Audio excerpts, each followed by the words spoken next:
Cowardice asks, the question, is it safe? Expediency asks, the question, is it politic? Vanity asks, the question, is it popular? But conscience asks, the question, is it right?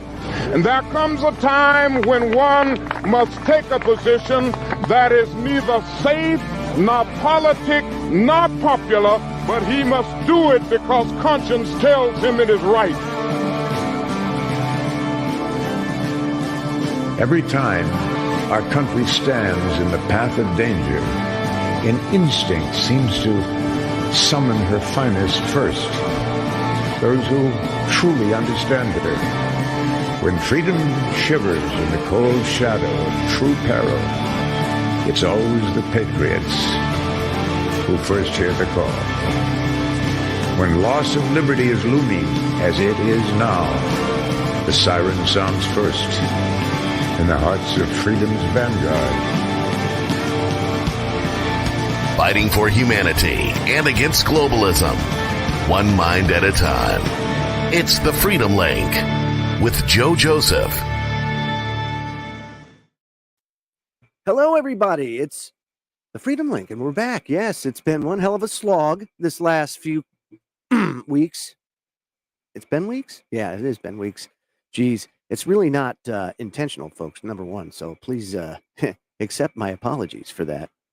Had a little bit of definitely COVID. I know it was like hit me like a ton of bricks, and then I blew my knee out. So it's been like one thing after another, and started a new job. Blah, blah, blah, blah, blah.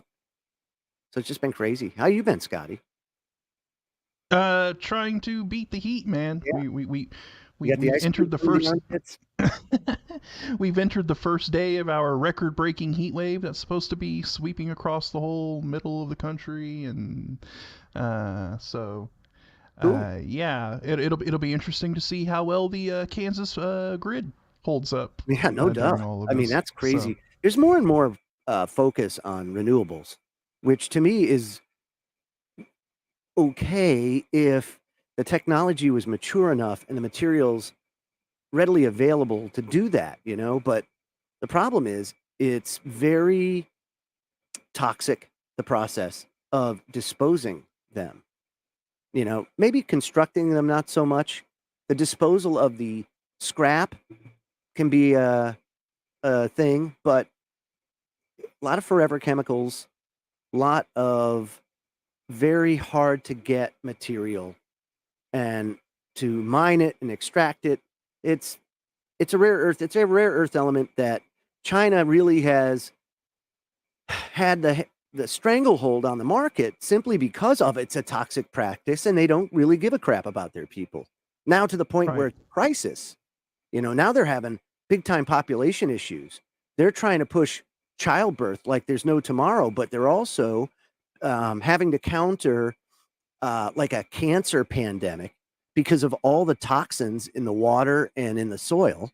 They aren't growing any crops of any real substance, not to cover their own population because of all the pollution and the drought. They're pulling all the water.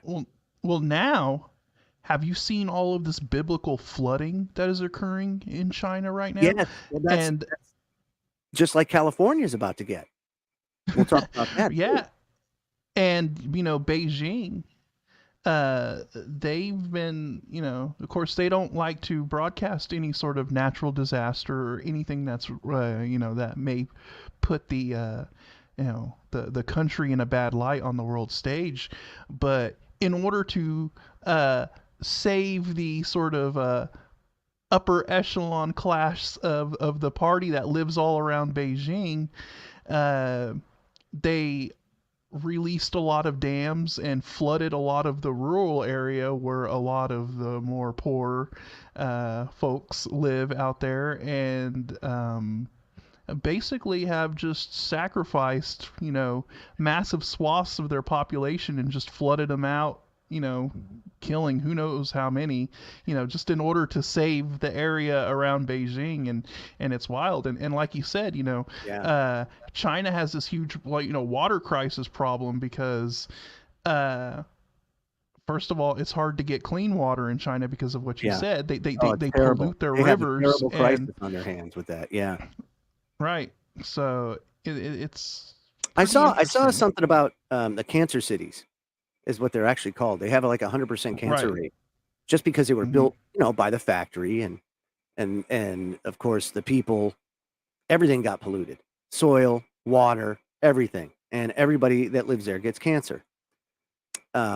Their Yeah, you're just architecture, living on a pile of industrial waste, and their architecture is very substandard. I wouldn't want to be in one of those skyscrapers they built, which don't get me wrong, I'm sure that they have some sort of standard, but when you start to see some of the people on the ground there that smuggle out the videos that you can see, like these new cities that get built, but the developers run out of cash and they have to cut corners. That's what they're having over there big time. It's really bad. And these brand new buildings are falling apart. You got concrete falling off them. The facades are Right. falling off. It's terrible. China likes to tout, like how fast they can build something, with these building projects. You're like, oh, we can put this up in a few months or whatever. But then it's like, okay, you can put it up real fast, but at what cost? I mean, I'm all for efficiency and building things as fast as possible, but that they are cutting a lot of corners and doing things very substandard, And quite frankly, that's the kind of thing that happens in a godless society. Is that Right. kind of shoddiness, that kind of cut corners, that the corruptness. You think it's bad here, and it is. It is. China is terrible. Think about this, right? They're spraying paint onto the foliage because it's dead. They're spraying Right. paint on it to show their inspectors when they fly their helicopters over that it's green, that they're doing everything, that it's a good environment. They're putting concrete balls on rebar and sticking them in the ground to make them look like cotton. I mean, it's crazy. nuts. The deception, it's just rampant. No one gets the truth over there. So, not like we do either, but I mean, at least within our localities, there's some sort of order and or logic within our sphere of influence. There it's just everybody is just out for themselves. I don't know what else to say. It's kind of like cutthroat. I mean, it's no different than North Korea. They try to Yeah. make it sound like China's any better than North Korea, when I mean, really, North Korea is just their little dog on a chain. But China is just basically North Korea with a lot more money, but they follow the same tactics, they do the same things. I mean, it's the typical playbook of any authoritarian communist regime, right? That's what's coming here. I guess that's my point. Right. It's coming here. Why? Because they're setting it up. And quite frankly, this guy from Virginia, Oliver Anthony, has just taken the U.S. by storm with his new song. Well, probably not a new song, but a new song to everybody now that they've made the connection, which is one of the more positive things about the internet. The internet's done a lot to damage society, but it's also done a lot to, if used properly, we'll put it that way. And so Oliver Anthony, I want to play this with you, Scotty. Oh, hold on one second. I got a little bit of a, what's that? What's this? What's that? You want to say hi? Hello there. I'm this new kitten. Yeah. Yeah, my name's Gracie. How you doing? Yeah. And I just like to climb my dad's leg. Don't you? Yeah. Okay. That didn't feel good at all. Just so you know. Yeah. No. So anyway, yeah, Oliver Anthony comes around and there he is. Now, you don't get people that make these kind of songs anymore. And what I mean is, this is straight up bluegrass as bluegrass gets, but most of the artists that make it these days, and by the way, he was offered an $8 million recording contract and he turned it down because he knows he's selling his soul if he goes that route. Not many country music stars these days come from country. They don't. He comes from backwoods Virginia. And that is like to me, the best of the best situation you could have.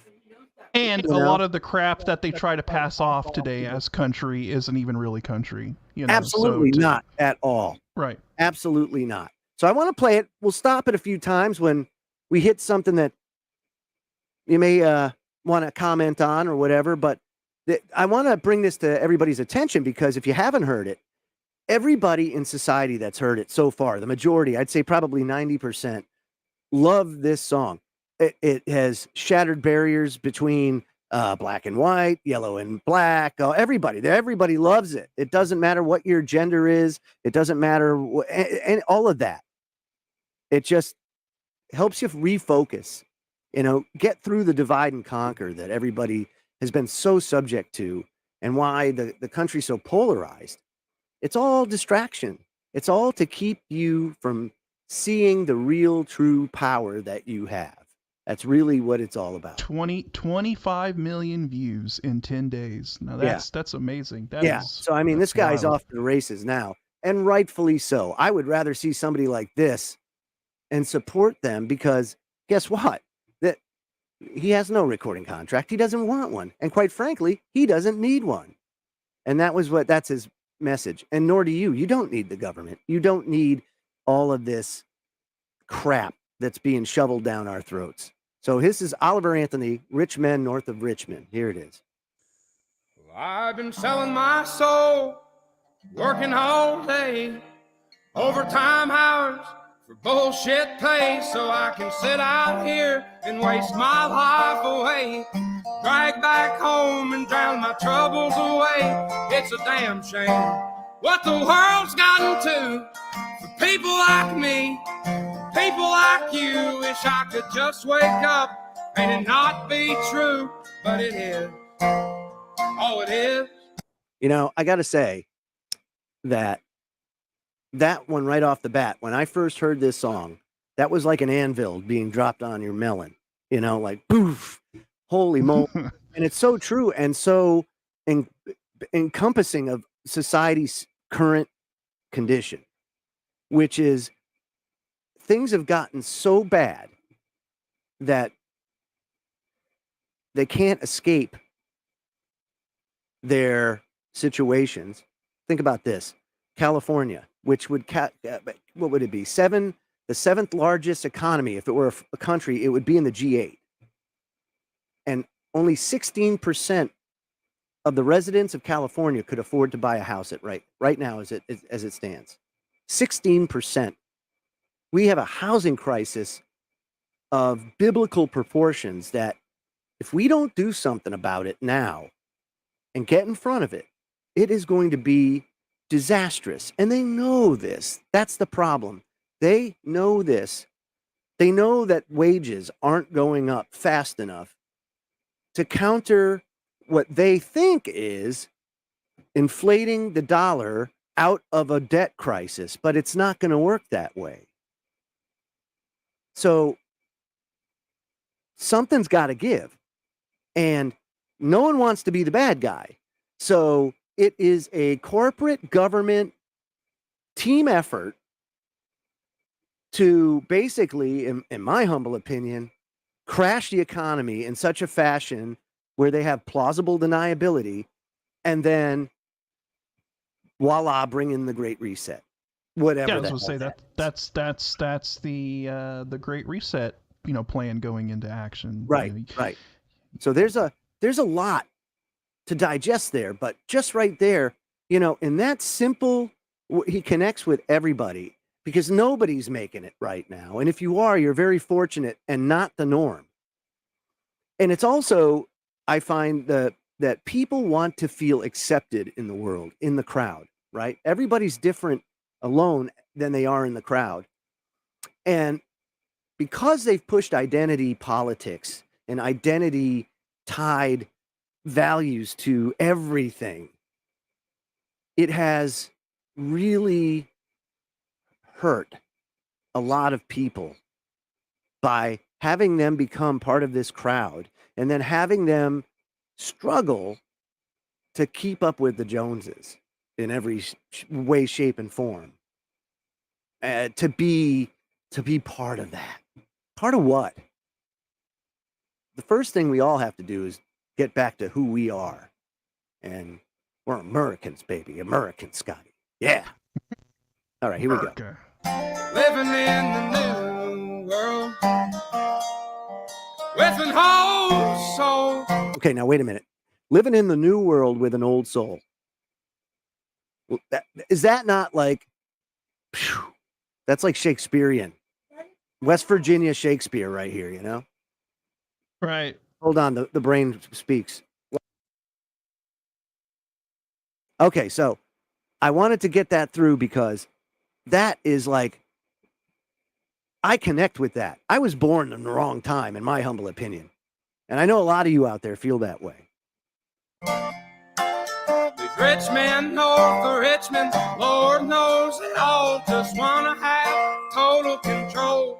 Want to know what you think, want to know what you do, and they don't think you know, but I know that you do. 'Cause your dollar ain't shit, and it's taxed to no end. 'Cause the rich men, 'cause the rich men.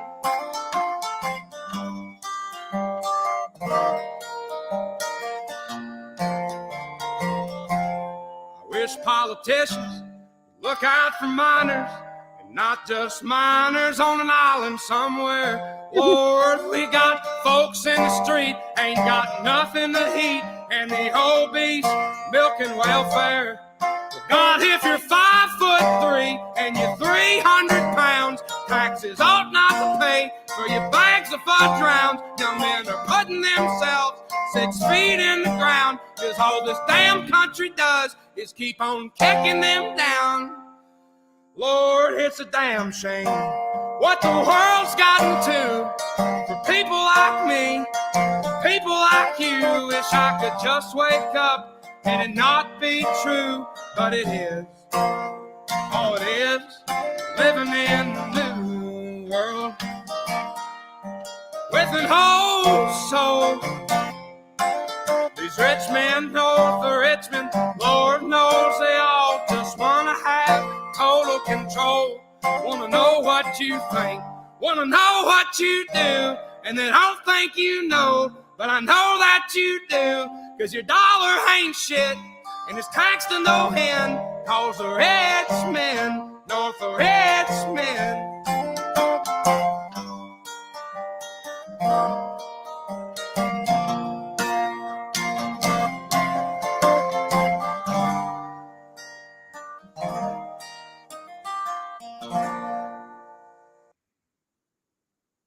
Oh, man. Tell me that wasn't something. I mean, now that's a song that people can rally around, you know, because it speaks truth. And truth is more strong and more powerful than anything else out there, man. It is the light that cleanses the darkness. It really is.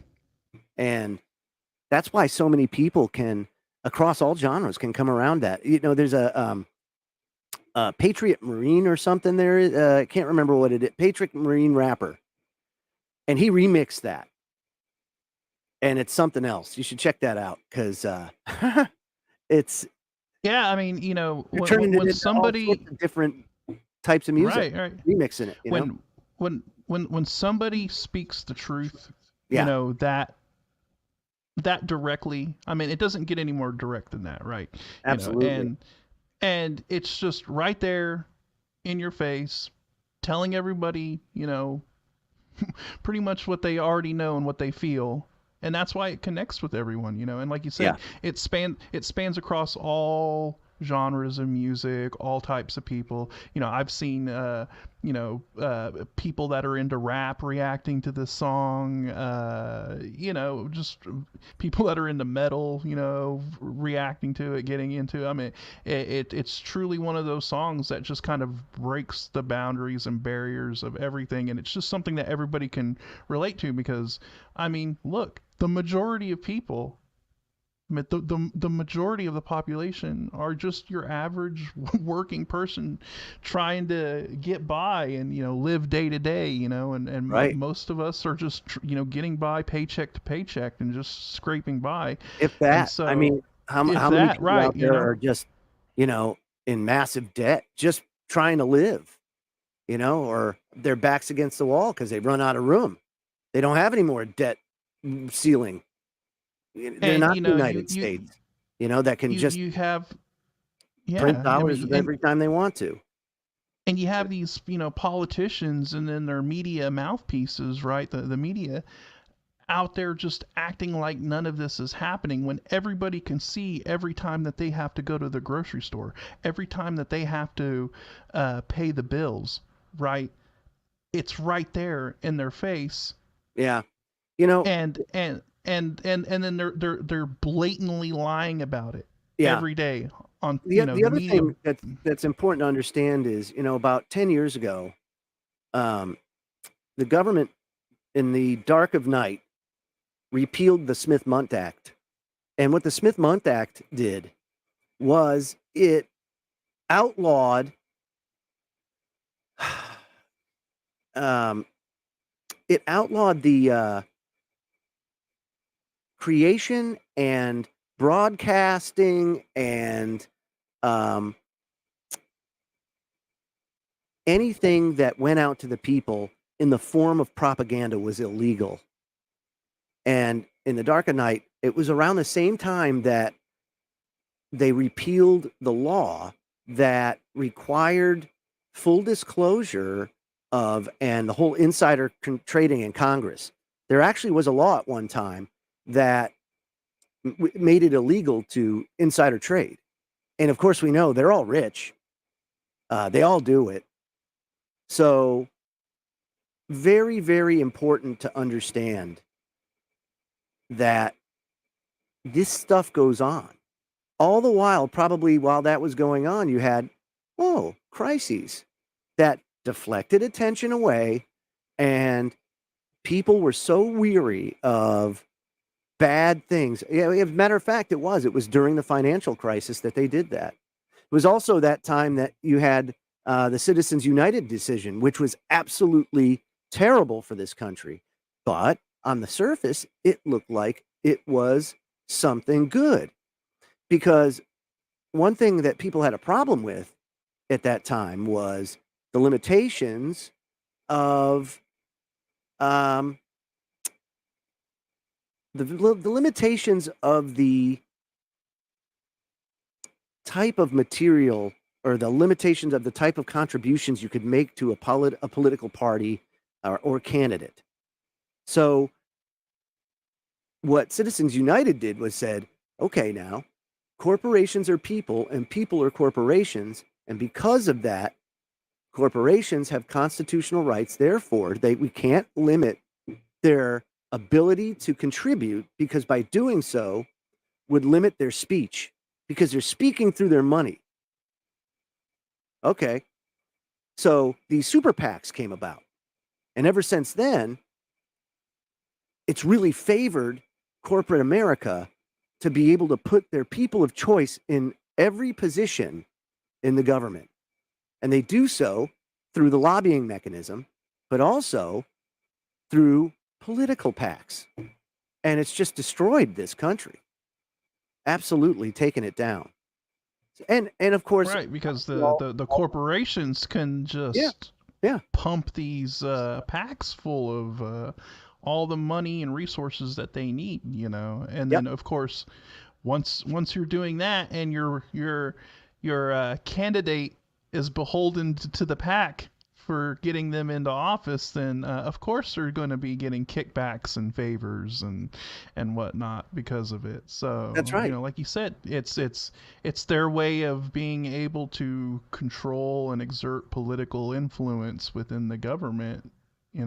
And hence the reason why, of course, all of these people can connect with Oliver Anthony and his music, because everybody knows that. Everybody knows how corrupt the system is. You have a sitting president that put us in a country and in a war that we shouldn't even be a part of. And what we are learning as they do this is there was some really shady crap that we were doing over there that we shouldn't have been doing.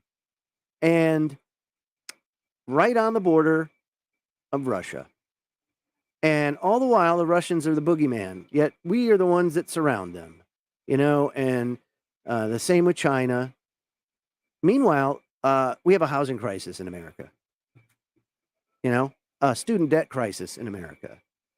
We have so many bubbles, we can't keep track of all of them. Those in glass houses shall not cast stones. Yeah. Right. Well, I'll tell you what. So We're living pretty sure that there. I like that. Who knows? Let's put the conspiracy here because this is good. I like it. Pretty sure Oliver Anthony was a plant. Okay. By who? I want to shake their hand because that's great. Good. I hope that there's more plants like that. Give me some more plants because, hey, you know what? At least I can't argue on the surface for anything really bad about that song, except it's speaking probably some uncomfortable truths, you know, and seriously, you know, like if you're 300 pounds, if you're 5'3" and 300 pounds, my taxes shouldn't pay for your fudge rounds. Yeah, probably so. You're right. You probably don't need to be buying the fudge rounds. I like that, though. He went to the Little Debbie fudge rounds. That shows you where he's coming from. See, he didn't do the Hostess. No, sir. He didn't do the Freihofers or the Entenmann's. No. You see, he did the Little Debbies. That speaks volumes. I was gonna say he went for the jugular on that one. We know. Totally. Yeah. Totally. So you know what? Hey, good for him. Good for him. Now, let's switch over to the weather because the weather, of course, we're having wacky weather. I'm sure if we had a looking glass and we can look back in history, we would see cycles just like this 200 years ago, 300 years ago, 400 years ago. California historically is dry. It's only in the last 100 years that it's really been wet enough to be the vegetable center of the United States. So it's abnormal for us to have a lot of rain there. San Diego, of course, doesn't get a lot of rain. Los Angeles doesn't get a lot of rain. So I can tell you now that Hurricane Hillary is going to cause some pretty catastrophic flooding and mudslides in that area. And houses there are all built on hills. You know, it's staggering amount of homes built on the sides of a hill. But they try to take as much and make as much real estate out of the land as they possibly can. Because who doesn't want sunny and 70 year round, you know? That's perfect weather. It's crazy. You go out to San Diego any time of the year, and it's probably plus or minus 10 degrees. That's it. I mean, it's very little fluctuation in their climate, you know. And as a result, in general, the real estate market flourishes. Where, you know, a one-bedroom apartment or a house or a condo, let's just say a one-bedroom condo is like $750,000 there. It's absurd, but you pay for the weather, I guess, for lack of a better term, until now.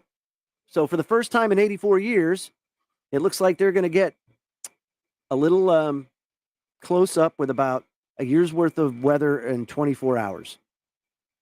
So it will be interesting to see how they fare. Yeah, and then on top of that, you know, they've recently had you know, those wildfires and stuff that burned through California. And that also exacerbates the whole mudslide situation because I'm going to put up the map for us so we can okay, cool. Have a gander where it's going and just how bad that can be. If you get any rain that falls on any of those hills and whatnot where a fire has burned through that still has burn scars or whatever, there's no vegetation there to hold the soil in place, and so you get a lot of really nasty mudslide situations that can unfold when you get a lot of rain that happens over, you know, where a wildfire took place. So it'll be interesting to see. See right here how it was we can take it right here. That's going right down the pipe. And if you notice what's to the left. So to the left is Los Angeles, Bakersfield, and then as this continues north, San Francisco and Sacramento are also going to get clobbered with rain. So that whole side, this whole side, the left side of that center mass is going to get just pummeled with rain. Yeah, because it's not just where the center of circulation comes in. No, depending on how large the rain shield around the system is. I mean, yeah, it's going to dump a lot of rain, and then not only that, I mean, it's going to dump a ton of rain into Arizona and yes. And Nevada, they've been so dry and for so long. It's going to be devastating. And eventually, it'll start pushing some of that moisture, across the Rocky Mountains, and maybe we might get some of it when the heat dome finally breaks around here at the end of next week. But no, they're gonna get a lot of rain and stuff, and by the time it gets to California or by the time it gets to the Baja, there makes landfall, it's only gonna be, I think, like a tropical storm, or it's supposed to weaken, but that doesn't really matter when it comes to the rain. The rain no doubt. is what's going to be the main destructive force. This is one of those things that you can talk about, because the water has done great and vast destruction to this planet over the course of its history. Water is like one of the most powerful forces that we have to deal with. Forces ever. I mean, right. I can't even describe. Especially being in the Navy, you get to learn it firsthand. If you've never experienced a rogue wave, I hope you never do, because that is probably one of the scariest things you've ever witnessed or seen. And I've had to do like 3 hurricane evasions, and the way the Navy does it is they go right into it. You don't run parallel to it; you go right into it and ride it out. And that is some crazy crap, man. And, for those, just think about that. It's actually safer for the ship to be out to sea in it than to be tied to the pier and just get mashed and destroyed and the mooring lines break and everything else, because it's the same like with a tsunami, right? If you're in a ship, you want to get out to the sea as fast as possible with a tsunami and hit the wave before it has a chance to amplify itself as it gets closer to the coast, right? That's right. And so with a hurricane, I would imagine that they point the ships into the wind. Yeah, you don't want to take it broadside, because if you take it broadside, you don't want nothing broadside. You go directly into the wind and you hit it head on, and you just, like you said, ride it out. And so you got to hope that you just have the horsepower to, when it gets to that point and you have to ride that wave up, that you've got enough to get over that hump before it crests. And that's the kicker to it. So I went out with the Enterprise, one deployment, one evacuation. The Enterprise went, and they called because they lost sight of us. They thought we went down, and it was so bad it knocked the ship's bell off the. It was like the stanchion it sat on, the ship's bell. It was on the forecastle, which is the front of the ship, right? And I was combat systems officer of the watch, and they called in. They said, "Oh man, the ship's bell fell off. Can you guys do anything about that?" And I'm like, "Oh boy." So I had my harness on, and I had the 2 guys with the tending line. Now, mind you, we're not exactly the biggest guys on the ship. Combat systems was the electronic technicians, the data systems guys, and the interior communication electrician, right? So that's it. We deal with electrical and electronic crap, right? We're not really doing we're not bosun's mates. So I got the harness on, I got that, and I go run out, and I just jump on the bell. That was great, Okay, so I have the bell now. But there's nothing that has I can't move it anywhere. The damn thing's like 200 pounds, right? Then I only got 2 guys doing that. Well, as I get the bell, the ship goes whoosh, just down like 20 feet. And me and the bell, I'm holding the bell, and I'm eye level with the bridge at that point. And it's coming towards us. Oh, man. It was like, bong, and I was just, they're grabbing me in there. We eventually got the bell in, But when it it was went like down, Bugs was it Bunny, so when he goes fast you did a against the wall. little levitation Oh yeah, kind it of was like in slow situation? motion too, man. You couldn't have had Wow, it it's any crazy. slower. It took for like hours for me. It was just like, oh no. But yeah, I mean, 20-foot swells, shoof, just like that, just opens up. And so I can't imagine, um, a tsunami or anything else, but it's extremely destructive. And you can see it, after a hurricane, the coastlines are, they got to truck in sand from sand pits all over the place to rebuild the beach. So when I hear about Hurricane Hillary, I get concerned because you have a very dry landmass right now. And um, when you have water that pools rapidly, the ground's too dry to absorb it. So, and it's got to go somewhere. Right. And then as it moves, it cuts. And that's where you get like the Grand Canyon during the Great Flood, because Grand Canyon didn't take thousands and thousands of years to make. It took days. It was days.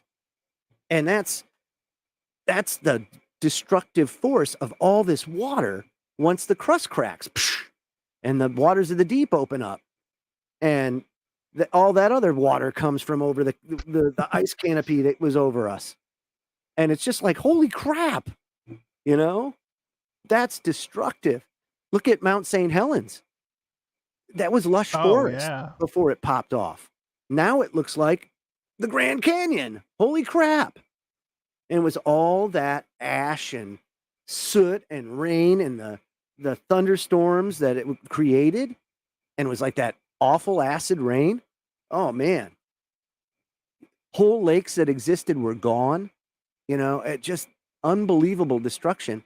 And over the course of days, it totally changed the landscape over how many hectares, Crazy. Yeah, it'll definitely be interesting to see how this all plays out. And like you said, those areas, that soil, it's it's sand, and it's not going to really be able to absorb a lot of the water. And in the rapid amount of time that the rainfall rates are going to be at, yeah, it's going to just run off. And you're going to see a lot of catastrophic flash flooding and all kinds of stuff going on. So yeah, hopefully they're prepared and whatnot. But yeah, you certainly do, but they're not. That nobody. How right. can you possibly? Let me say this: do we have the resources to do it? I think we did. I think we still do, but we don't put them in the right places. We're sending how many billions of dollars over to Ukraine when we can be hardening our electric grid?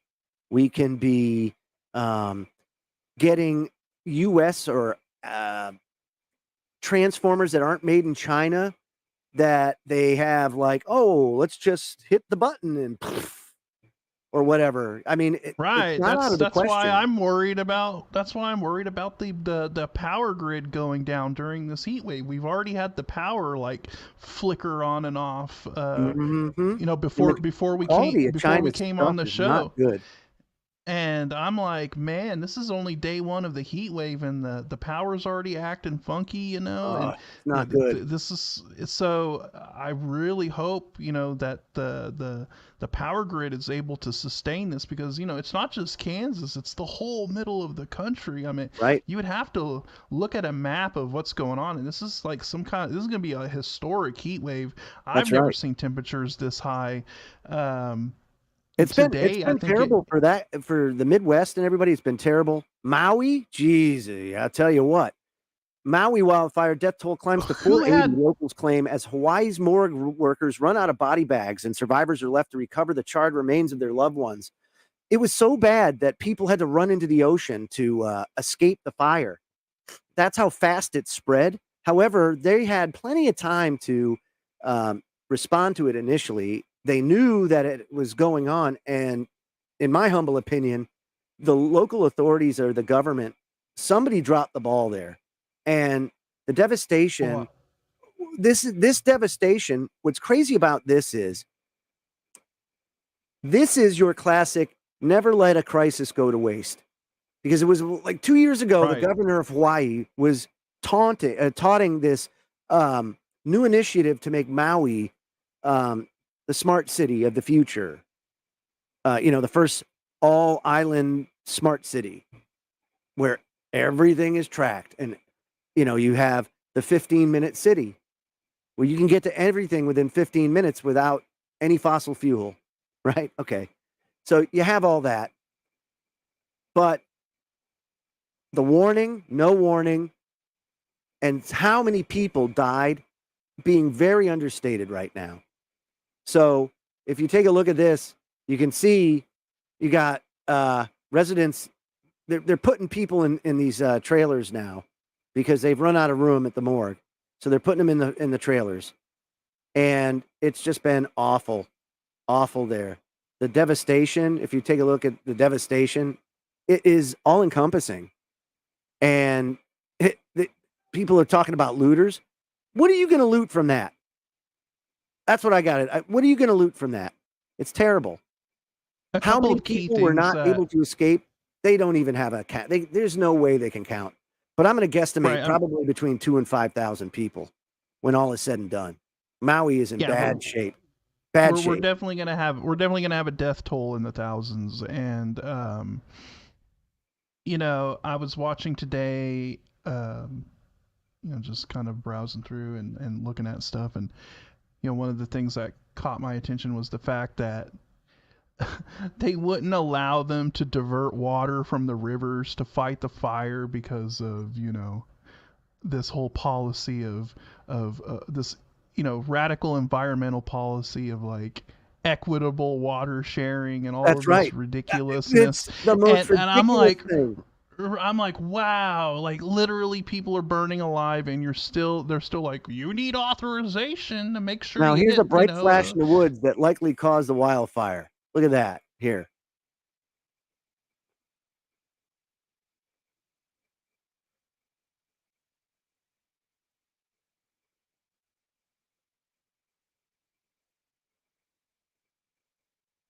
Weird. Yeah. Looked like a transformer popping or something. That's exactly what it looked like. And I know, what was it? There was a tropical storm or a hurricane that was like, it wasn't going to hit Hawaii, but it was scraping by pretty close, and they were getting a lot of wind. Yeah, see that fire out there? So yeah, it definitely contributed to it. You're right. Their water policy, they say it's because of how sacred water is to the Hawaiian, the indigenous Hawaiian people. But that's not what's really going on here. No. Yeah, I know. It's kind of crazy. What and a I don't lame understand excuse. it either. But is the weather changing? Absolutely. Why is the weather changing? It's cyclical. It's going to happen. It's going to get worse. And we also need to talk about the fact, right? But another component to this is also land management that was occurring on Maui, right?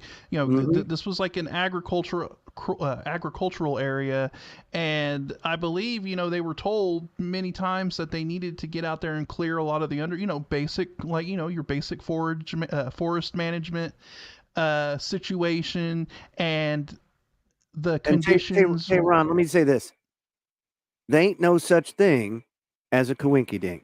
We all know that. There's all kinds of weirdness around this, and so yeah. Everything happens for a reason, and we know that. Have you seen all these books? Have you seen all these books popping up on Amazon about the Maui fire? But yet they're like dated. I think it's like before it even happened. So it's like, what? Because think about it. 9/11, 6 months before the towers fall, and what's his name? Larry Silverstein goes and buys insurance for terrorist attack by airplane 6 months before it gets a terrorist attack by airplane. And in doing so, insures himself and assures himself of getting rid of the white elephant buildings that he had, which were actually condemned because of the amount of asbestos and the amount of infrastructure upgrading that needed to be done far exceeded the values of the building. Right, they were a huge insurance liability. So And what does he do? He made the problem go away. And that's exactly, he took a crisis. How did he know it was going to happen 6 months before? I don't know. I hey, can't answer in that. the words of Larry Silverstein, pull it. Right. So that would indicate to me that it was a demolition, which, okay, I see. So he goes, and for the mere cost of 5,000 to 6,000 people, he got his new building. And he did so and probably came out on top. There's a great place for people like that guy once he gives up the ghost. And I can tell you that Maui, I'm sure if we dig deep, I'm sure we can see that these guys, that powers that shouldn't be, aren't idiots. And they know the weather's going to pick up. They also know who's engineering what where, who's radiating what where. And there is probably a brain trust that saw this coming and said, oh yeah, Maui, our smart city, we're going to get it. Now they're going to put it on the backs of the insurance companies who are already struggling from other Earth events, right?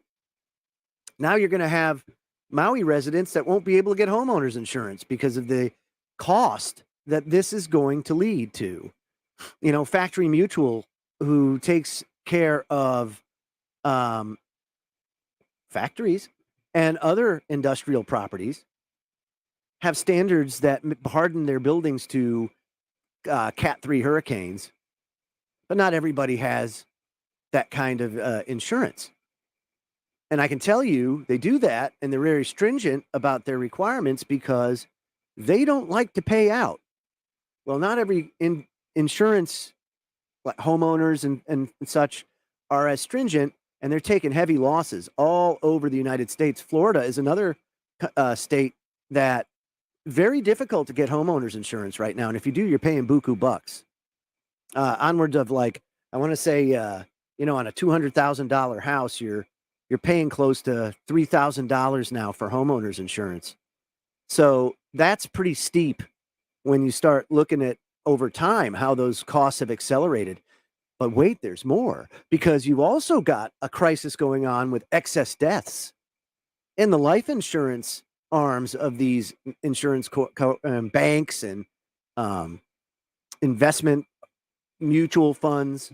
They're all under pressure now because of the excess deaths that are going on with people in their 20s, their 30s, their 40s. What the hell's going on? The only thing that I can see, and I don't believe in coinkydinks, is when COVID came around, excess deaths started to go way up. And isn't it also a coinkydink that when we vastly expanded our jab body of jabs that you get between 0 and 18, we became the number one or the highest country with infant deaths and mortality rates go. We're the top, baby. We suck. We kill more babies than you can possibly believe. Why? Well, if you take a look at those deaths and how they go as the overall amount of adjuvants and chemicals are injected into their bloodstreams, guess what happens? Yeah, we know what happens. They go up together. Yeah. And another interesting thing about the Maui situation, right, is what's that? I think that was Oprah. She owns a very significant, a ton of like 1,500 acres, dude. Yeah, like huge chunk of land out there, and I believe the Zuckerberg from Facebook has a bunch of land out there. And very conveniently, these fires seem to have missed a lot of these wealthy upper echelon individuals that they probably had a private there. Fire company, because they own so much land. I'll bet you that they have to staff their own fire department. I'll bet you they have to. But think about this. And so Oprah went on the air. She was interviewed about it right after it went on. And she had pledged a lot of her money. She says, I'm gonna pitch in a lot of money to make sure that this is right. Interesting, right? How many people want to stay in a zone that is going to be subject to that? Well, don't worry, I'll take it off your hands. Right, exactly. And I was about to say, you've already got these corporate vultures, coming in, and the bodies are still smoldering, and you've got families that are saying, hey, we're already getting offers from corporations and stuff, wanting to buy our property and all of this stuff, absolutely. Just that vulturistic activity, just it really grades on me, and but no, I mean, this, if you don't, like Rahm Emanuel said, never let a good. If you don't believe him back into the left, then guess what? You're a conspiracy theorist, and those people, you shouldn't be those people. Regardless of how it happened, we could debate if it was intentional, if it was an accident, whatever. You don't do the T. You got to do the T, right? If you don't do the T, you don't belong here, Scotty. I tell you that right now. No. It's the response that is what's telling, right? And the response out of all of this is, oh, hey. Wow, too bad. Well, it would be a real shame if somebody were to swoop in and buy all of this land and build the smart city of the century. And again, now. We don't believe in coinky dinks, do we? Oh yeah, now all of a sudden, Zuckerberg and Oprah become the biggest landowners on Maui.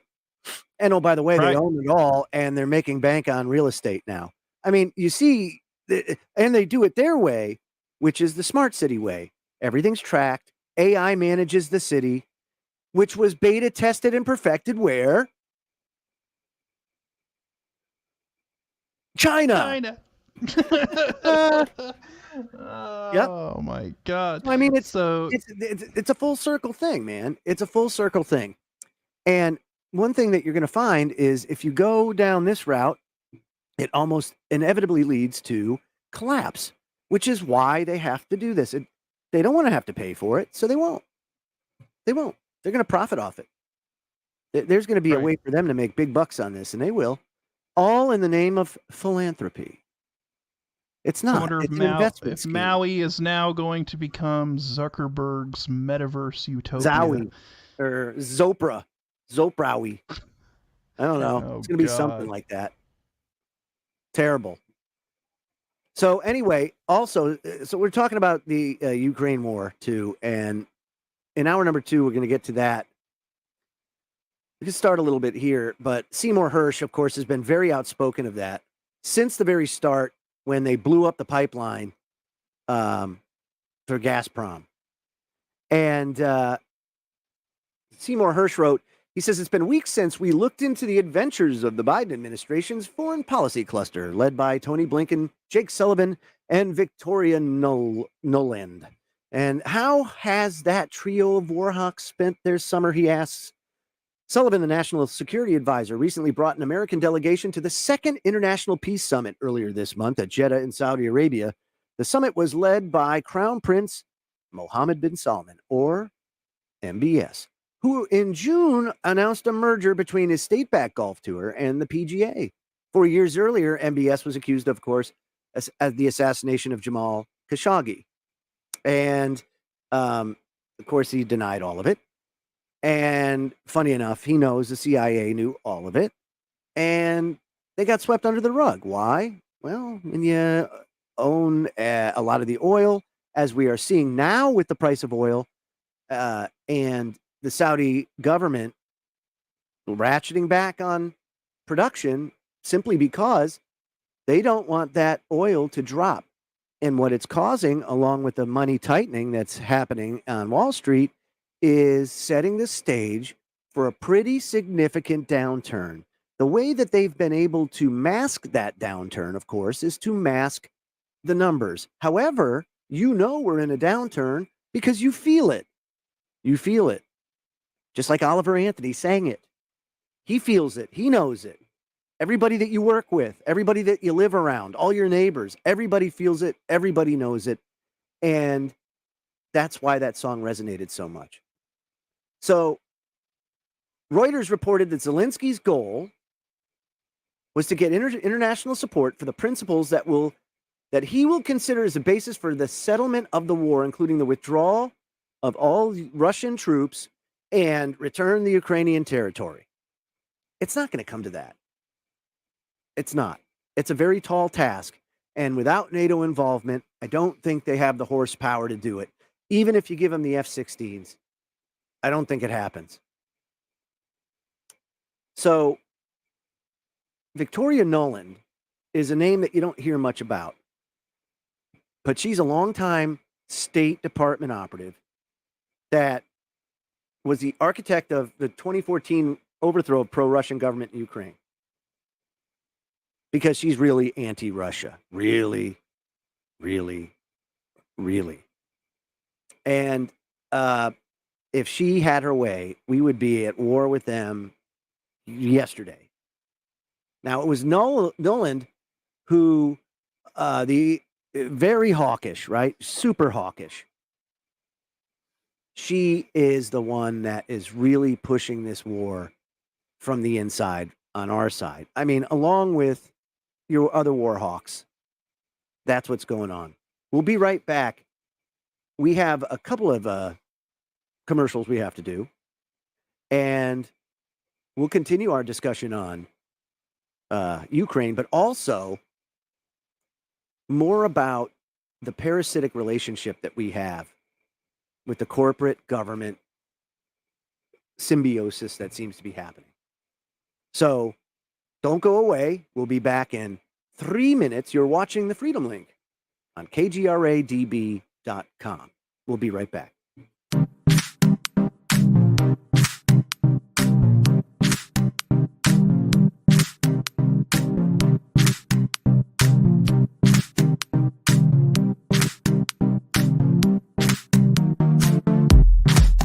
Hey members, the new KGRA DB app is now available on iOS and Android devices. Gain on-demand access to any KGRA DB programming. Download any show directly to your mobile device to listen or watch on the go. Go to the App Store and search KGRA DB. Did you know 75% of Americans are chronically dehydrated? If you struggle with focus, run low on energy, or when it's time to finally sleep, you simply can't, this can all be linked to dehydration, and Fuel Up has the answer. Our proprietary formula contains the finest cellular hydration with the strongest immune-enhancing natural ingredients. The Fuel Up system is made up of 3 different incredibly tasting varieties. Wake kickstarts your day with a jolt of caffeine. Play boosts focus while hydrating your cells. Rest not only helps you relax, but also rejuvenates your cells while you sleep. Here's what our clients have to say. I really don't miss my coffee, and you can tell the difference. So I'm going to take it for the energy. I'm going to take it for the play. I'm going to take it, all day. And it works. That's the thing. It works. We love it. Take the Fuel Up Challenge now, where we offer a Feel the Difference money-back guarantee. Fuel Up for life.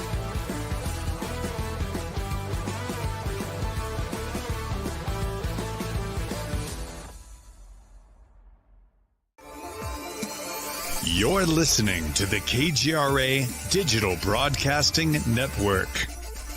We provide unparalleled coverage of trending news in the world of ufology, cryptozoology, and paranormal phenomenon. Whether you're watching our video live stream or listening to one of our audio programs, you are getting the best from world-renowned researchers and hosts, guiding you through topics the mainstream won't touch. Miss one of your favorite programs? No problem. Head over to the members area at kgradb.com for access to our massive library of award-winning content. Make contact, stay connected, only at kgradb.com.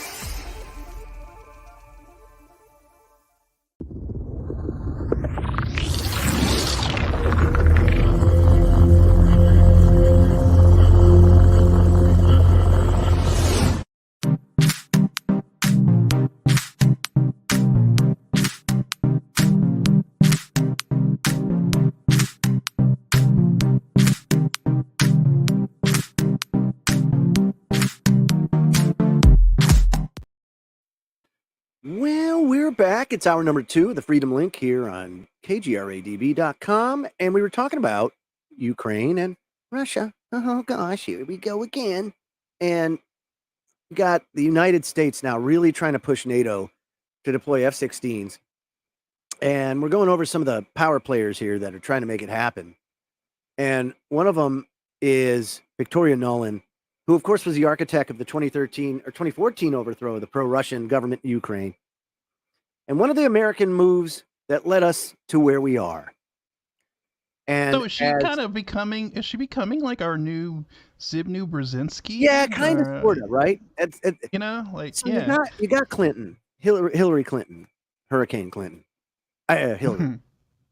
And so you've got a lot of power players here. You got John Kerry in the midst of things. Of course. They're all taking advantage of the fact that Biden really is not Biden anymore.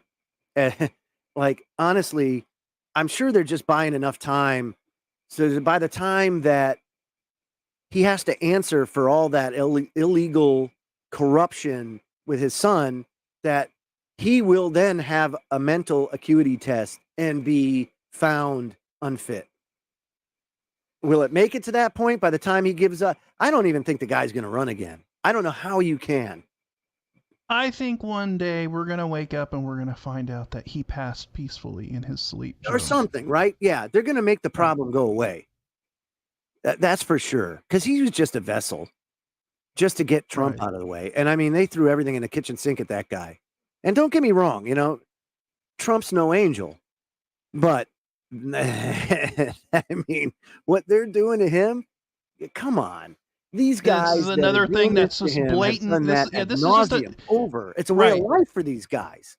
Well, this is just another thing that's blatant that everybody can see in their faces. The blatant hypocrisy and double standard that's taken place. You can't deny it. Like and so it's just another one of those things. But and then you also saw that they caught the press secretary putting out tweets for Biden under her name, and oops, I had to delete that because Biden's not actually putting the tweets out for the White House. Of course not. This is the point. So Nuland, Seymour Hersh continues. He says, though it was Putin who initiated the horrid current war, the ultra hawkish Nuland was promoted early this summer by Biden over the heated objections of many in the State Department to be the acting deputy secretary of state. Of course, she's like, of course I'll do it. And she's not only been even when the State Department's like deputy, right?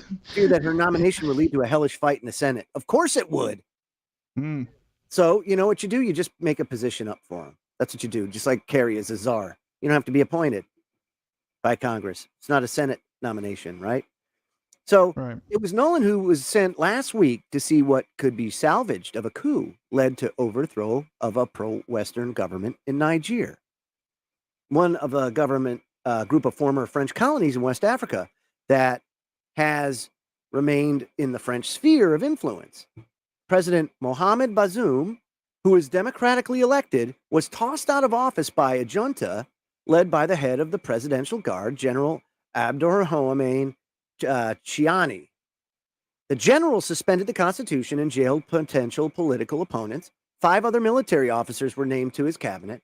All of this generated enormous public support on the streets of Niamey, Niger's capital, enough support to discourage outside Western intervention. Now, there were grim reports in the Western press that initially viewed the upheaval in the East-West terms. Some of the supporters of the coup were carrying Russian flags as they marched in the streets. The New York Times saw the coup as a blow to the main U.S. ally in the region, Nigerian President Bola Ahmed Tinubu, who controls vast oil and gas reserves. Oh, well, now that fell into the hands of the East. And it goes on. That's what happens. There's a jockeying for position, but that's just the way they want you to see it. What's really happening is Russia has a part to play in the Great Reset. China has a part to play in the Great Reset. The United States and NATO have a part to play in the Great Reset. Even people down in Africa and countries down there have a role to play. And they're doing it in terms of East-West. So they want the impression that there is an East-West feud. When in all reality, this is not. Each country has responsibilities to execute on. One of the most important ones was establishing the fact that artificial intelligence can adequately run a city, that they can adequately legislate or arbitrate or litigate. And if it can do it, it'll be, well, if we make the AI the judge, it will be impartial. It will have no favor for one or the other because it's a machine. And people will readily accept it. It's going to be so bad, However, Joe, first. Never mind the fact that the AI judge has been fed data about the fact that the system is systemically racist, and that's getting in the way of a good story. And all this. So yeah, but and they can do it now legally because Smith-Mundt was repealed in the United States. So propaganda, even though it did run during that time, of course, they had to be careful. Now they do everything right out in the open. They're not even afraid. And you can see it.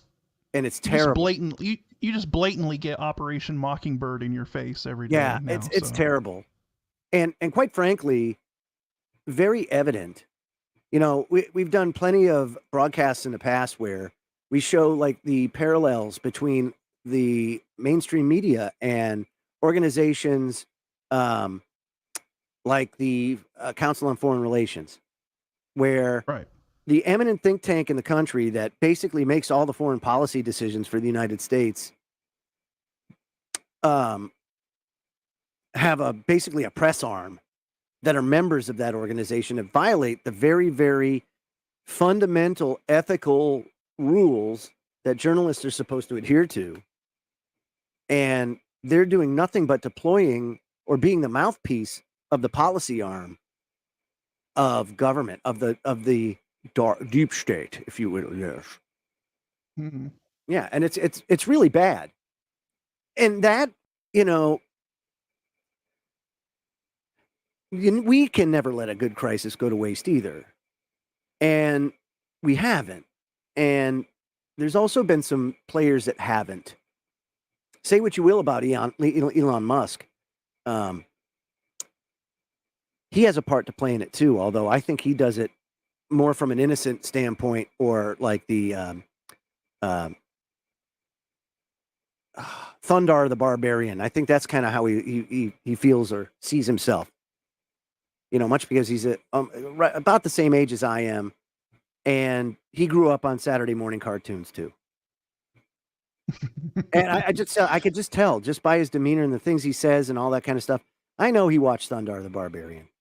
Why else would he try to steel cage match Zuckerberg? I get it. So he has this vision, right? This vision that we grew up on in the late 70s, 80s, and into the 90s, where you had Thunderdome and you had Last Action Hero and you had that stuff, and he's got billions of dollars. Well, guess what? He's going to save humanity some way, somehow. And you can't tell me that he doesn't know what's coming or have some sort of idea what's coming. The problem is, and I think where he slips up is, he wants to go to Mars. Well, I wouldn't want to be on Mars either. As a matter of fact, how do you know what side of Mars to be on when the sun goes boom? I mean, it's just crazy, right? I mean, when these changes are happening on a universe or a galactic scale, right? It doesn't matter what planet you're on. No. If some wave of destructive particles blasts across the entire solar system, it kind of doesn't matter where you're at. You better be on the backside of the planet. That's all I could say. And then you better be in orbit at that very time it happens. How do you do that? I don't know how you do that. But I mean, I guess you could admire him trying. I mean, he's trying to do what he can, I guess. Yeah, I guess. But I mean, it's like again, it's a horrible waste of resources. See, the thing is if we could actually do this to where we could survive this if we had enough time, which I don't know how much time we have. Hell, we could have enough time. But we would really have to rally around the problem. And you inevitably always have those that don't want to participate. So you would have to, and maybe that happens, right? Where you say to society, we're at the point where money's now obsolete. What do we do?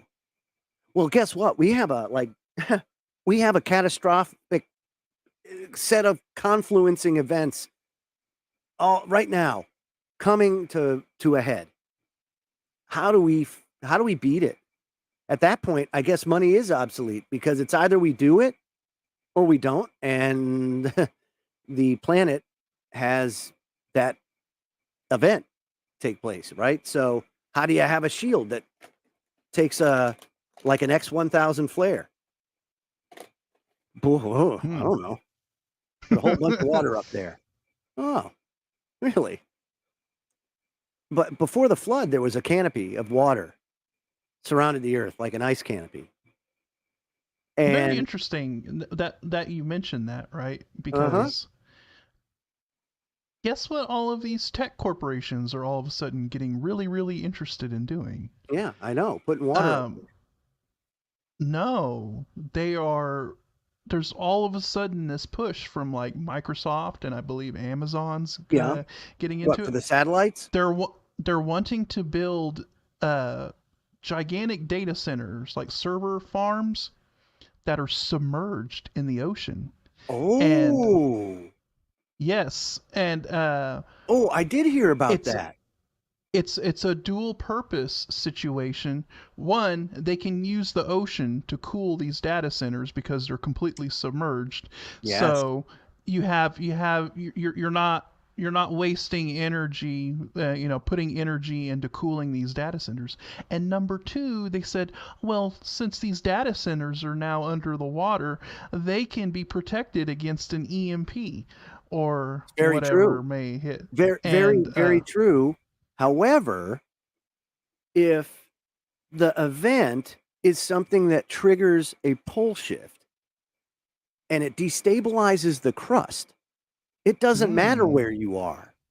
When the crust destabilizes, it destabilizes. So there are going to be very few places. They would have to know strategically where to place those in order for that to happen. It's like another coinkydink. Why did we always ask, why did they put the nuclear plants on a fault line? Well, if you think about it, it's pretty brilliant. If you anticipate that the poles are going to shift, you're going to basically tear right there. It's going to go whoof right down the hole. See you later. I just found it interesting how all of a sudden they're interested in this. So it makes me wonder what they see, because they wouldn't invest in these, make these kind of huge investments unless there was a reason for it. So it makes me wonder what they see coming down the pike that would incentivize. What is it? Tritium, I think it is, the H3, the heavy water. You can make a heavy water reactor and make your own fuel out of the salt water. So, I mean, there's a lot. If you can place it in just the right area, I could imagine you could have a pretty fortified. The only thing that concern me is, submarines or anything like that, because how do you defend against that unless you had constant surveillance?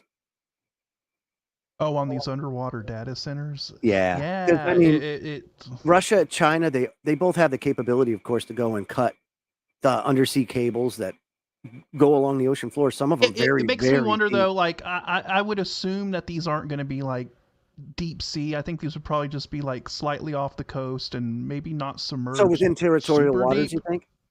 Yeah, something like that. I don't know, or maybe even within an area that they sort of cut out and let some of the ocean water into a controlled kind of environment that they can submerge these Yeah, data no, yeah, I centers totally into. get But it. Totally get it. It's but just it, the only way I the see now. Could you imagine? Imagine a floating version of that could ballast and float on, like, in the middle. You're not on the bottom, but you're not on the top. You're just in the middle.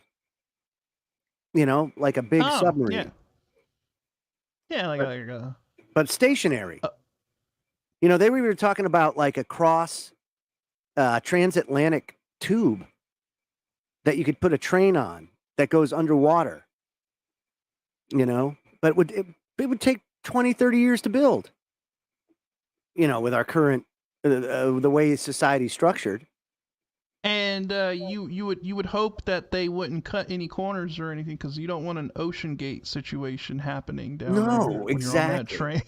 Exactly. So, I'm right there with you, but man. It's just when you take a look and see why all of this stuff is happening and what they're masking, it's pretty evident. They see that a lot of trouble on the horizon, and all converging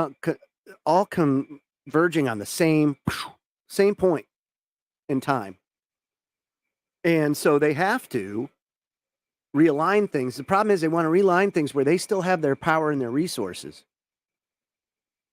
The game of communism works great on a micro scale. As soon as you go macro, it falls apart, and you get oligarchy almost immediately. And that's what we have now. We have that with corporations working in tandem with the government. Brandon Smith of altmarket.us does some great work detailing how that partnership, that symbiosis exists. And he just it's came like out a with weird piece on the fusion. 18th. It's like a weird fusion of like fascism and communism. Yeah, it right? is. It's kind of a melding of the two. But Right. like, obviously Facebook couldn't be a government entity. If it did, there would be so much more free speech protection. They needed it to be a private entity, because then they could say it's private and Constitution doesn't apply here. And they can get away with it for the most part, and then they gave it immunity. So you can see how that was set up. Mm-hmm. And Musk really threw a curveball when he bought Twitter, because say what you will about Musk, he's going to do what he can get away with, but continue to fight the fight. And that's exactly what he's doing. Much like how putting satellite in space is getting more expensive, more dangerous.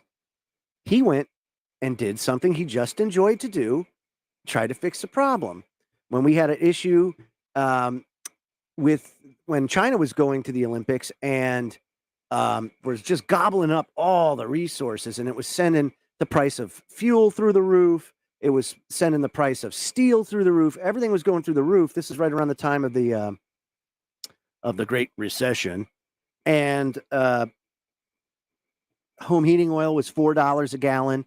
Gas was $4.50 a gallon, just like it is now. Only a little bit less now than it was then. But that's what brought about the vision to bring about Tesla, because it was like, damn, these asshats have control over our life, and we can't have that. So there was a controversy at the time of who killed the electric vehicle. You probably remember seeing that documentary, and it was about the GM, the first GM electric vehicle back in the 80s. Got about 100-mile range, and was a great car. They wouldn't let anybody buy it. You had to lease it, and you had to turn it back in. And they all got destroyed because the oil companies were having a fit over how good they actually worked. Because battery technologies back in the 80s was still pretty primitive than it is today. So even back to the very invention of the car, one of the first cars was battery electric. powered. Yeah. Yeah, it was electric. Oh, yeah.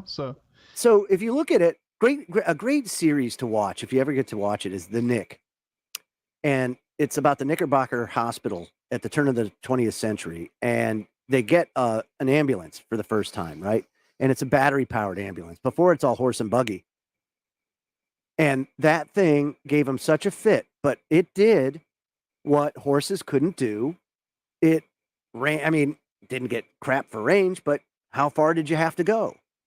You know, so it wasn't, everything was very clustered together because automobiles and mass transit really wasn't a thing yet.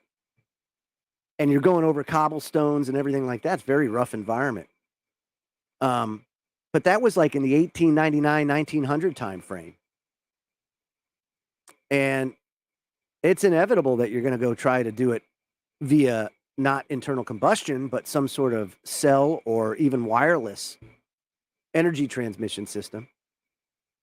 But the way that the planners want to do that, the powers that shouldn't be, is make 15-minute cities where you don't need mass transit at all. And if you do, you need to get a pass to leave your area.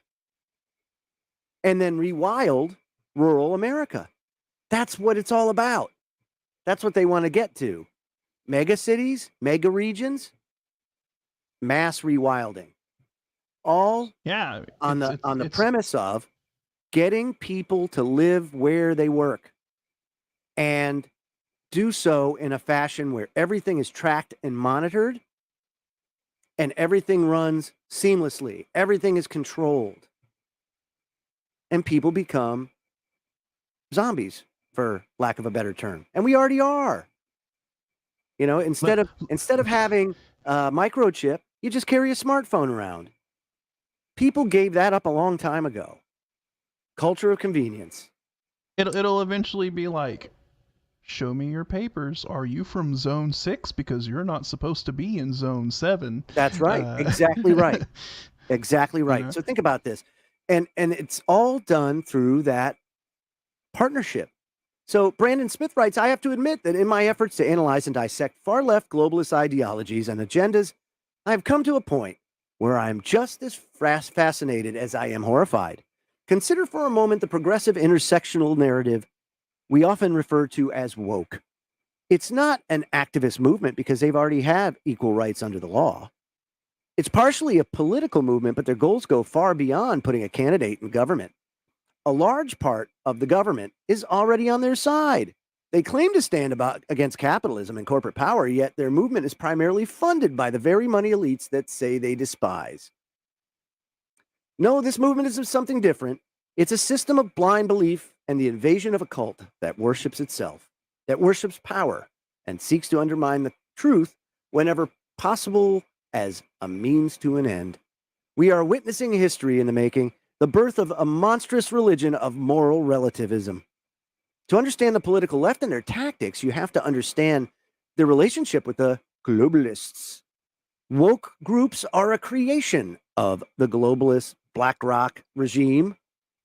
For decades, think tanks like the Ford Foundation and the Rockefeller Foundation and the Guggenheims and the DuPonts, etc., have been grooming universities to produce a steady supply of cult members, all of them indoctrinated into a carefully crafted narrative that clings to socialism and uses victim status as a currency. They abhor meritocracy and have delusions of equity. They demand an impossible utopia that guarantees equal outcomes. They see self-sufficiency as a criminality and attempt to escape from collective oversight. And they are more willing to rationalize dishonesty, disinformation, deconstruction, chaos, and murder as a means to get what they want. As I've noted in the past, it's difficult to command or combat a movement with no morals and no shame.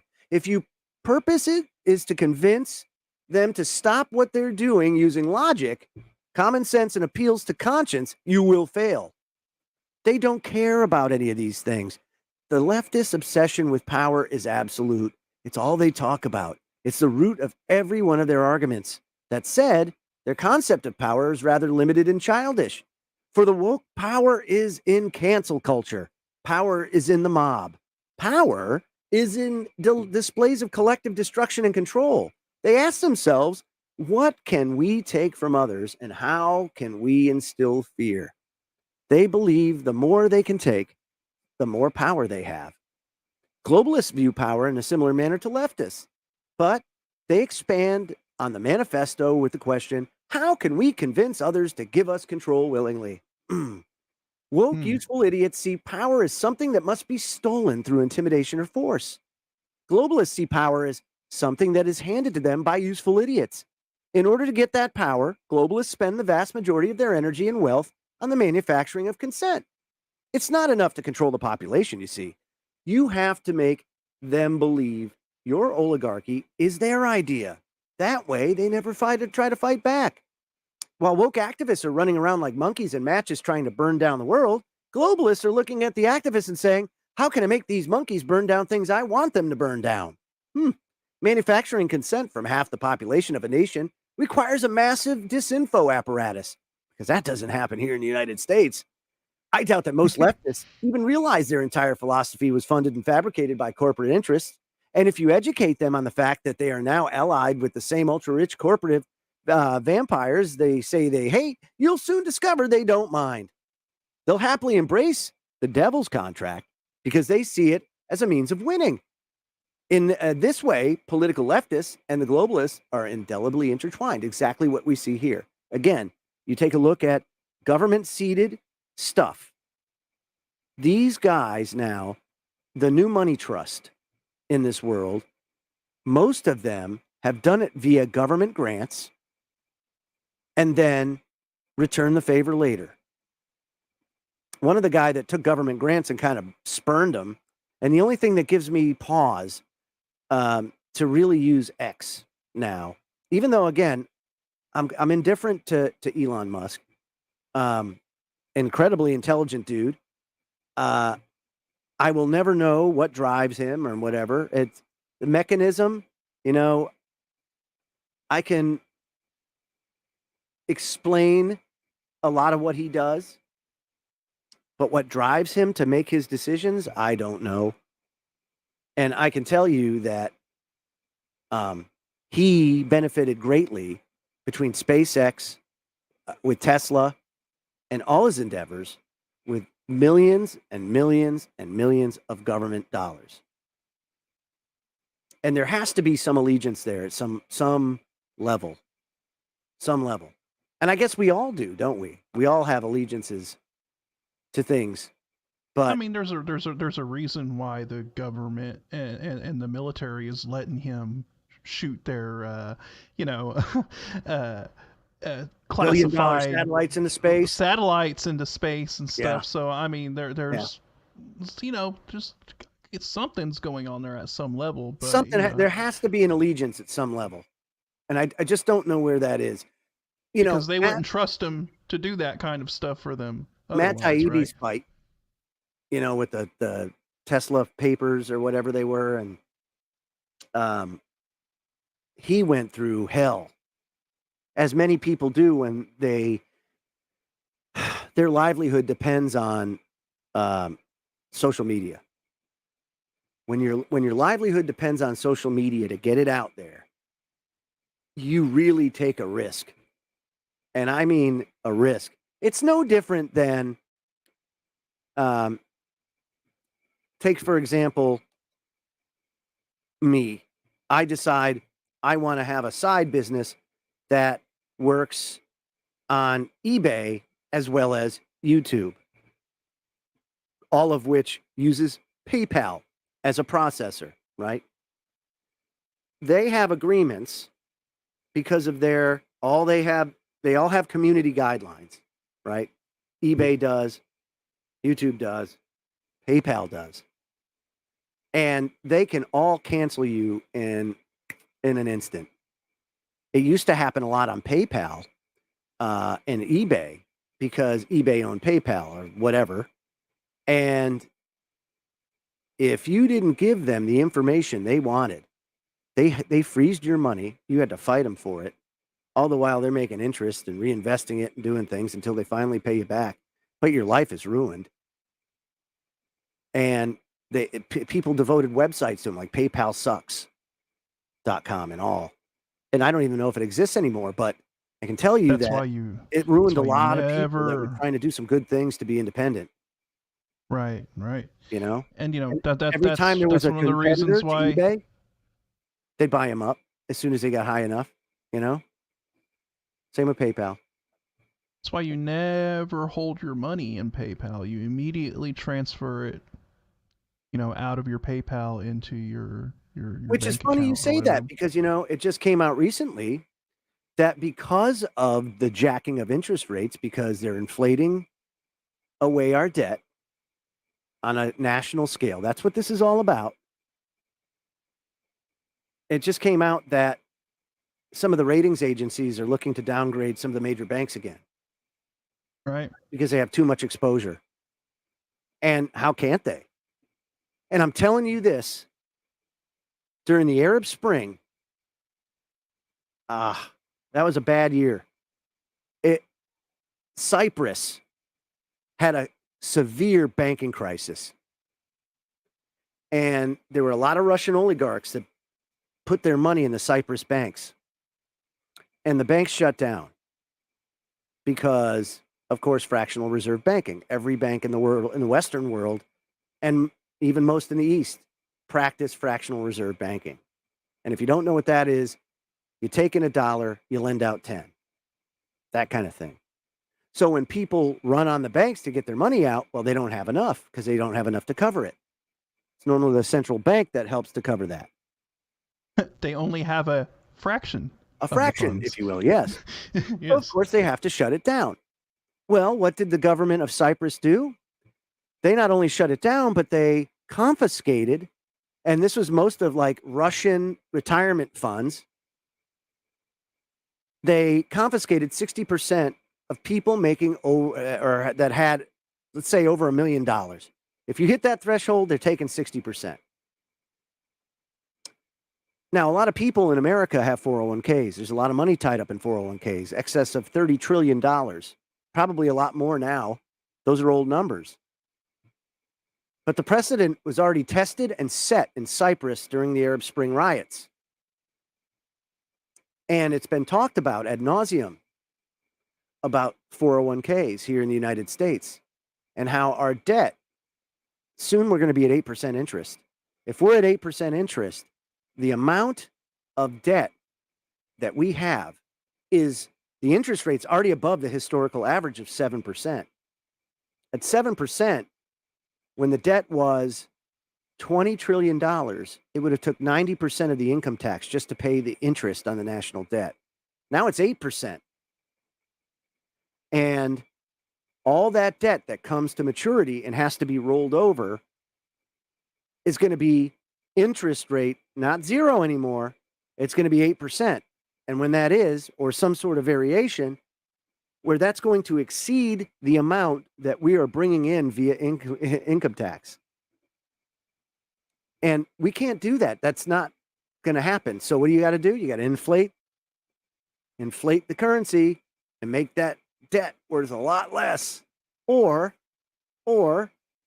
well, you know what we could do? We're going to go ahead and everybody that's 45 and under, no, 50 and under, yeah. We're going to go ahead and we're going to take that 401k, but we're going to give you U.S. Treasuries in return. And when you do that, that's solid, baby, because the faith and credit of the United States is stone hard. And you'll take that 3%. And you're not going to lose. You're going to gain 3% a year. It's protected. And they're going to confiscate as much as they need in order to reduce that debt issue, if you will, at a interest rate that's good for them and good for you. You're going to do your patriotic duty as an American. Or we have this other idea, which is we bring out the CBDC, if you will, or the whatever you want to call it, the digital dollar, or the whatever one world currency that they may come out if they want to go that far and hit for the fences. And we could do it that way. But that's the only way we're going to be able to do this. And what's going to happen then? And see, the run up to that is not going to be easy either, because you got to go through suffering and pain to make people want to do that. They're not going to want to pull the trigger on this and have a global meltdown. So they have to do it in such a fashion that they're controlling the minds of people and guiding them to the ultimate decision point that you want them to kind of go with the flow. You know, make the tea. That's what it's all about. They're trying to, prep the population, if you will. Yeah. I mean, I don't see how any other way, and their way is always the right way, and so right out of now, this is the classic out of chaos order. I mean, have you seen a time more chaotic than it is right now? I mean, aside of World War II? I haven't. This is crazy crap. We used to get under our desks for less than this during the Cold War. So that's the crazy thing, is we're flying nuclear bombers up to the edge of the of Russian territory. They're doing the same. All the boomers in the ocean. There's no winner there. That's what I don't understand, unless it's an act. How is it not? And that's where this corporate, globalist, control freak type of false left-right paradigm is out there, the whole nine. And it's not just us, it's every country. But, I mean, where have we seen sort of great sort of global resets occur in the past? Usually after really, really big conflicts. You got to have people that are tired, sick and tired of everything, and just weary, war weary. Because I mean, look at how much of the global paradigm shifted after World War II. Oh, no doubt, right?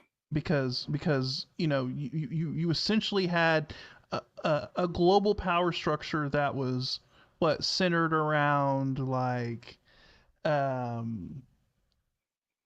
Great Britain's. It was still more of like an empire-based sort of global. Global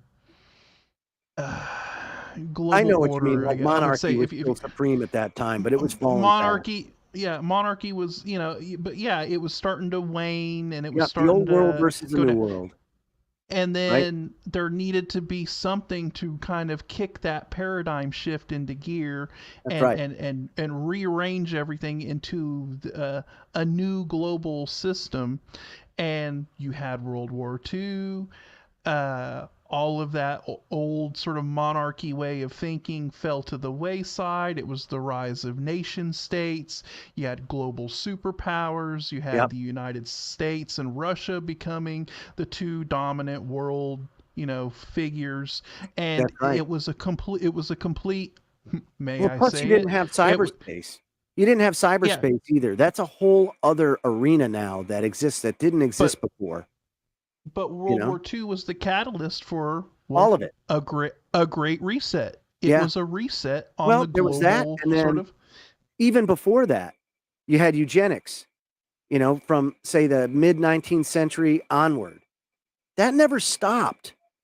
After all of it was exposed, it just went underground, trying to perfect the human race. And when Germany was Hitler was what part of the powers it shouldn't be. Right. Everybody thinks that he wasn't in cahoots. He was in cahoots with Bush, all the political power here in the United States. A lot of them were Nazis. He just took their ideas and he just rolled with it. And he went with it, and he went a little too hard with it, and they were like, "Oh God, Guys, on Long Island, there's a eugenics museum devoted to just show all the work that went into it here in the United States. And when people got so appalled by it, they just moved their work overseas to a willing participant. If you think about it, IG Farben was, and is today, Bayer Corporation, but in that day was a mega corporation in Germany that focused. It was their pharmaceutical giant. And of course, who did all the freaking engineering to mass kill all the concentration camps? It was IG Farben. Well, who was their CEO? It was Paul Warburg, one of the prominent banking families here in the United States. I mean, it's crazy. That's why, like Brandon Smith writes, he says, manufacturing consent from half the population of the nation requires a massive disinfo apparatus. World War II, everything you're taught about World War II, a lot of it is wrong. I mean, major events and battles, yeah, that's good.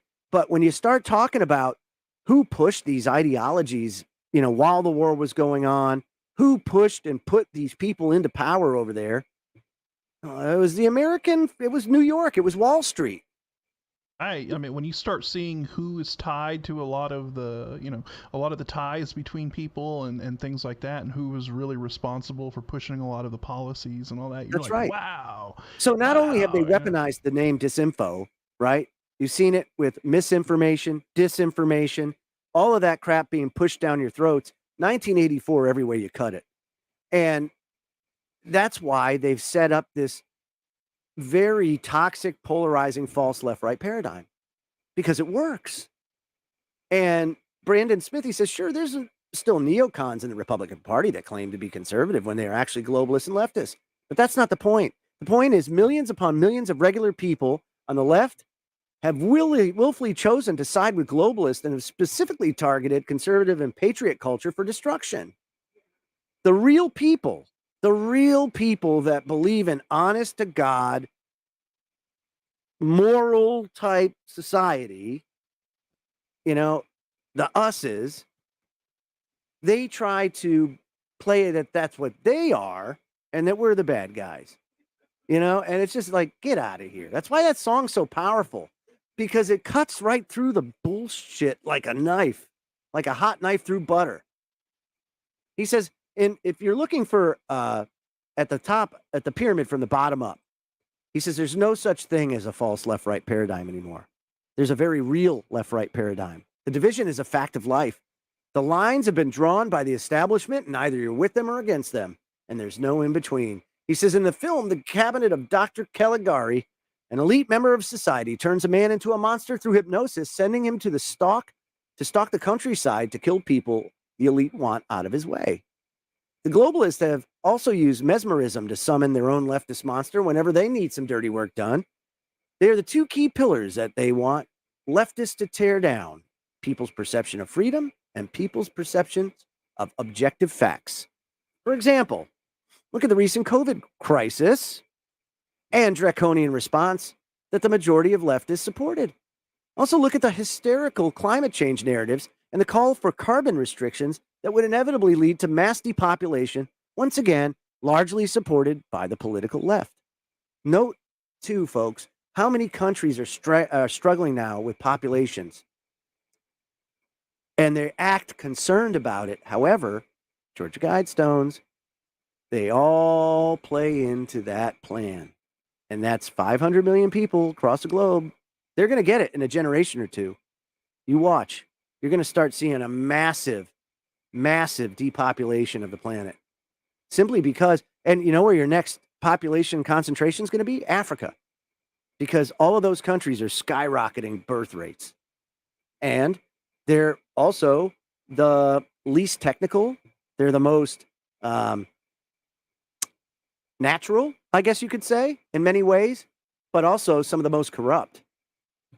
So it's very, very complicated issue, but you can see that's where it's trending. I mean, China, past this generation, they can't maintain everything. They can't maintain things now. That's why they're pushing so hard, they say, for childbirth, but they know they're not going to get it. They know they're polluted like crazy. That's okay. We'll just rewild it. No problem. Get people pushed in the we'll give you a place to live. We'll give you all the food you want to eat. We'll give you movies on the green every Friday. All you got to do is put in 12 hours of work a day. And we'll give you all the clothes you need to wear, everything. Everybody will wear the same clothes. It's also why you've seen the whole push for like these tiny houses. Yeah. And I'm not against that. I honestly, I think the fact that everybody wants to live in a McMansion and all that, I think it's ridiculous. Absolutely absurd waste. But that doesn't mean I need to push my viewpoint on everybody else. I mean, if you got it that way and you can do it, knock yourself out. I don't believe in that, I have a theory that they've made it trendy because they want people to get used to living in very, very small cramped, confined environments in order for people to become acclimated to the fact that they're going to be packed in like sardines in these mega cities or whatever. And so the small house trend is a way of getting people kind of like used to living in just like these kind of cramped environments. I don't know. I mean, no, it's cool. If you're just like a single person and Yeah, but that's all right. whatever, 'Cause, your bloodline ends basically with you. Done.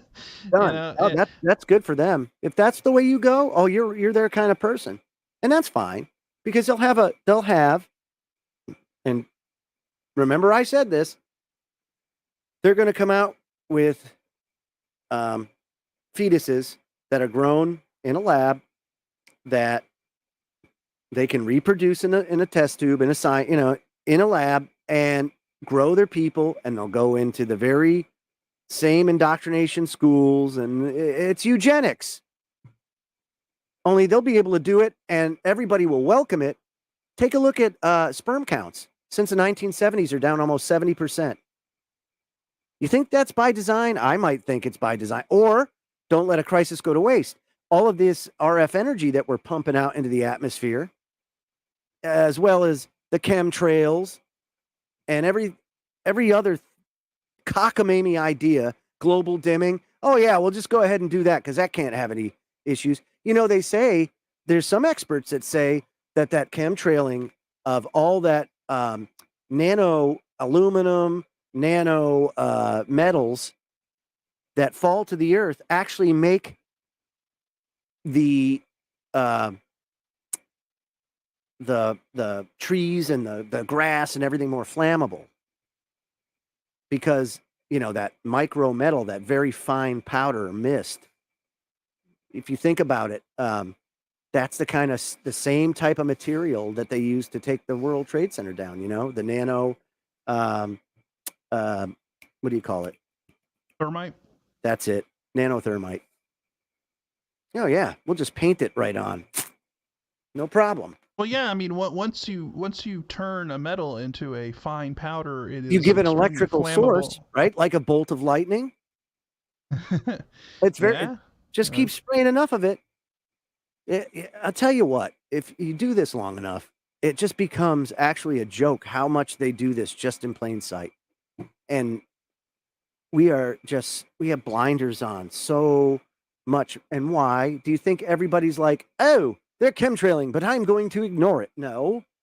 They're like, crap, man, I'm late for work and I can't pay my bills and I'm hungry and my kids are hungry and they don't have shoes that they can wear or that are decent and this and that and 500 other things.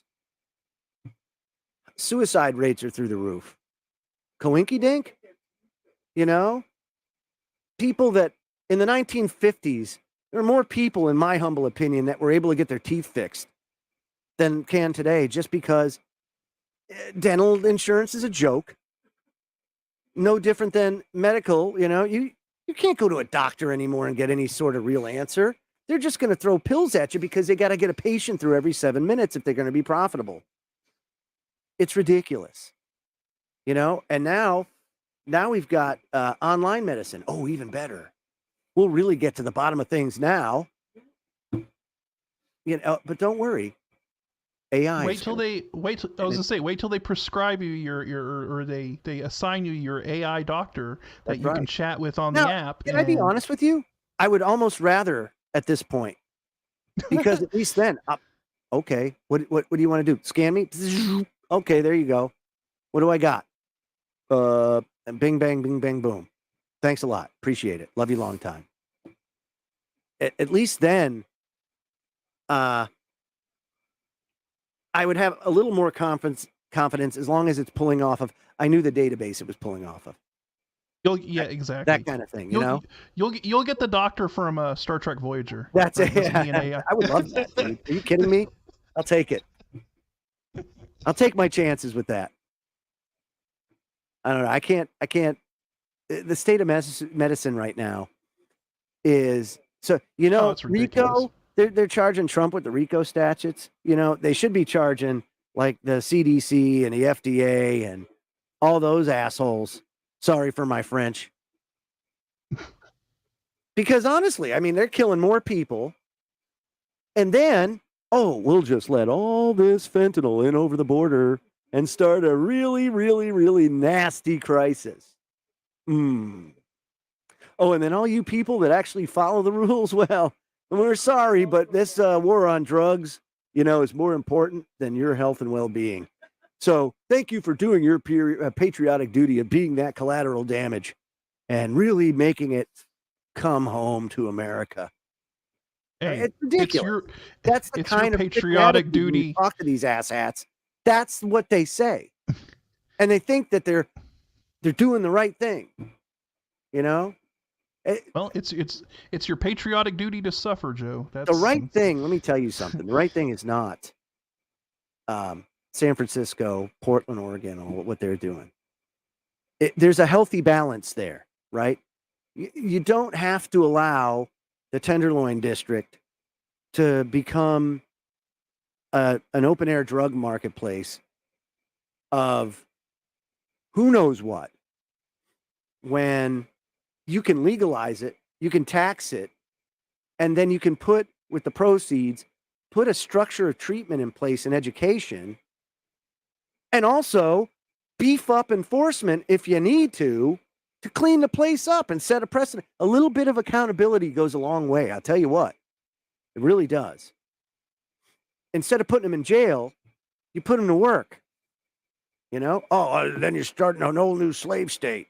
Blah, blah, blah. Okay. It's better than dying of an overdose. We're trying to inject Drano into your freaking stream and they're selling it for something else that it's not. Or no, maybe you could do like some crocodile. Ooh, that sounds good. Oh, yeah. Yeah, just watch my flesh rot off my bones. That's good. I've always wanted to melt into a pool of my own juices. Now that's an upper experience that I just can't wait to do. There's even a guy that bet $1 billion that the stock market is going to crash. Would you be willing to bet? This is Michael Snyder. Would you be willing to bet $1 billion that stock prices are going to collapse? Needless to say, only an extremely small fraction of population has that much money. And once you have accumulated $1 billion, one would think that you would be extremely determined to protect it. But that's not what Michael Burry's doing. During the financial crisis of 2008, his massive bet against the housing market made him incredibly rich. And now he's making another big short.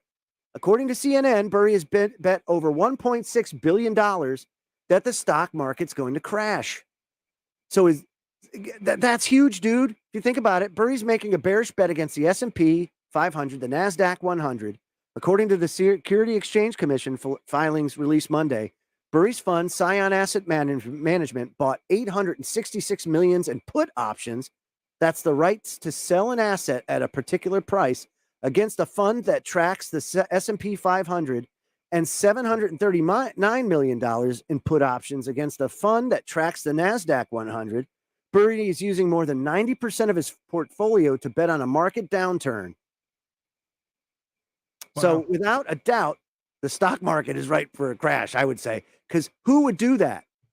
Who in their right mind would go and put 90% of his investment fund and 90% of other people's money and all in, unless they've got a royal flush?